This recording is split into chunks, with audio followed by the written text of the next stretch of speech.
Now I'm going to show you the brackets for the Vako 2012 unit. I have a bracket here. It's got a printed here. It says ceiling. It's very faint and hard to see, but there's also an arrow showing the direction is up. So this would be for a ceiling mount.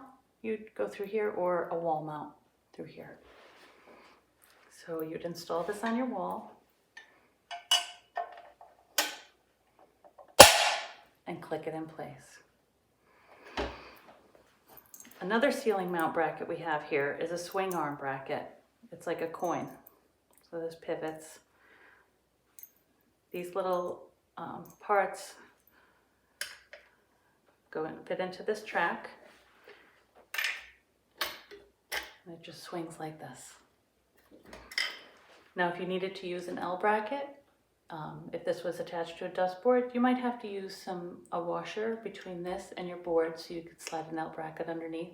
Otherwise you can do direct mount with either of these brackets.